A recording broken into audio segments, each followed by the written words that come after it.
Hoorie, vandag was rof gewees. Tot die max. Kom ek wys jou gou eers, Carly kry pad. Daar gat sy. Sy is vandag op Horsepower. Ja, dis die parkie se naam Horsepower.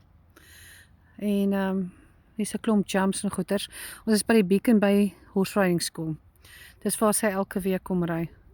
Dit gee haar nogal baie conference en ek hou daarvan. By ons twee, reg?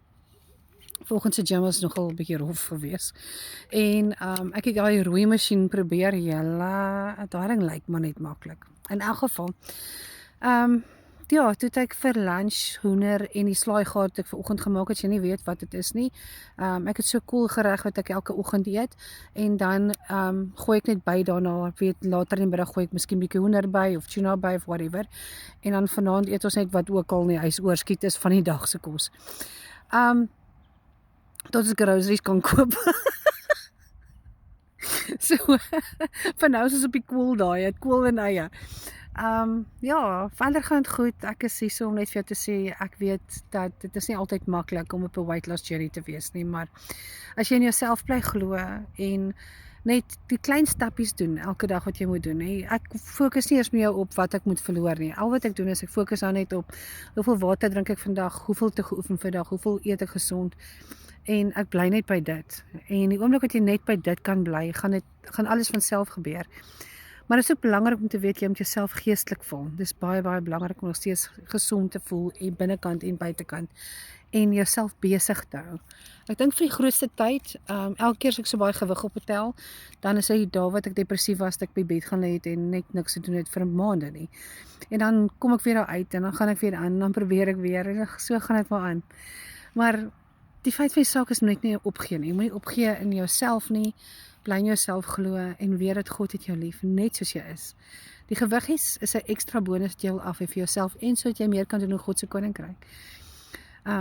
Wat ek daarmee bedoel is, jou eerste prioriteit is altyd om 'n eggenoot en 'n mamma te wees, nê? En ek dink dit raak moeilik soms vir mammas wat oorgewig is. Want dan, baie daarom vra Carly vir my, kan ons dit, kan ons dat, dan moet ek elke keer vir sê, nee, ons kan nie nou nie, of jy maak verskonings op, want jy weet, jy gaan dit nooit kan doen nie, jy is te oorgewig. Maar deesdae gaan dit al klaar bietjie beter. Ek dink net sons kan op jou vel maak 'n groot verskil. Hoe meer jy in 'n donker kamer is en jy dink jy brein dink jy dink jy help jouself, jy gee jouself rus en jy doen goed vir jouself om net so 'n bietjie weg te kry vir die wêreld. Maar die waarheid is, jy doen jouself skade, want hoe meer donker jy het om jou, hoe donkerder raak dit in jou.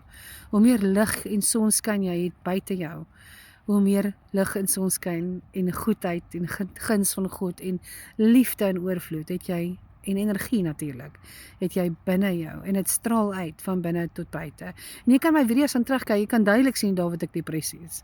En jy kan duidelik sien daar wat ek meer goed moeite doen met myself en goed voel en make-up dra en myself mooi aantrek. En buitekant is. Die punt van vandag is net, lig en liefde is goed vir jou. Gebruik dit. Dit kos nou niks nie, nie 'n sent nie. Dis heeltemal gratis. As jy op enige journey wil gaan in jou lewe, gewigsverlies of om bietjie meer motiverend te wees of bietjie meer uit die depressiewe kant uit te kom. Die eerste stap wat jy moet doen is kom in die lig.